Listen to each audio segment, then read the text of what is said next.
இப்போதான் நம்ம சேனலுக்கு நீங்கள் முதல் முறையாக வரீங்கன்னா தயவுசெய்து கீழே இருக்கிற ரெட் கலர் சப்ஸ்கிரைப் பட்டன் அழுத்தி சப்ஸ்கிரைப் பண்ணிக்கோங்க. கூடவே அந்த பெல் பட்டன் அழுத்தி ஆள்னு கொடுத்துக்கோங்க. அப்போ தான் நம்ம போடுற வீடியோ உங்களுக்கு தினமும் கிடைக்கும். சரி வாங்க இப்போ நம்ம வீடியோக்குள்ளே போகலாம். காதலுக்கு இடையில் வயது என்பது வெறும் எண்களே என நிரூபிக்கும் விதமாக பாகிஸ்தானில் 19 வயது இளம்பெண்ணும் 70 வயதான முதியவர் ஒருவரும் காதல் திருமணம் செய்திருக்கிறார்கள். பாகிஸ்தானில் இருக்கக்கூடிய லாகூர் பகுதியை சேர்ந்த 19 வயதான சுமைலா என்கின்ற இளம்பெண் 70 வயதான லியாகத் என்கின்ற முதியவரை காதல் திருமணம் செய்திருக்கிறார். லாகூரில் அதிகாலையில் நடைபயிற்சியின் போது சுமைலா, முதியவர் லியாகத் இருவரும் சந்தித்து கொண்டதாக தெரிவித்திருக்கிறார்கள்.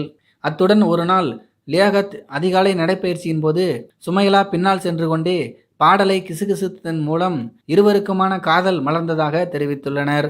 2 பேருக்கும் இடையிலான காதல் தொடர்பாக யூடியூபர் சையத் பாசித் அலி என்கின்றவர் எடுத்த நேர்காணலில் சுமைலா தெரிவித்த கருத்தில், காதல் வயதினை பார்ப்பது இல்லை, அது அப்படியே நடந்துவிடுகிறது என தெரிவித்துள்ளார்.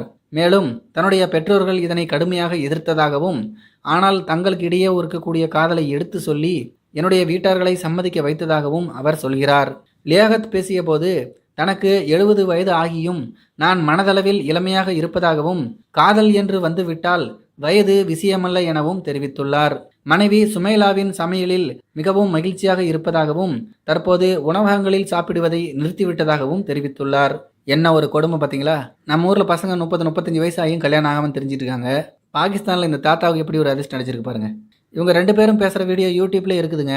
முடிஞ்ச அதுக்கான லிங்க்கை நான் டிஸ்கிரிப்ஷனில் கொடுக்குறேன். உங்களுக்கு டைம் இருந்தால் அதை பாருங்கள். இதை பற்றி உங்களுடைய கருத்துக்கள் என்ன அப்படிங்கிறத கீழே இருக்கிற கமெண்ட்ஸில் தெரியப்படுத்துங்க. மேலும் இது போன்ற வீடியோக்களை பார்க்க நம்முடைய சேனல் சப்ஸ்கிரைப் பண்ணிக்கோங்க. நன்றி, வணக்கம்.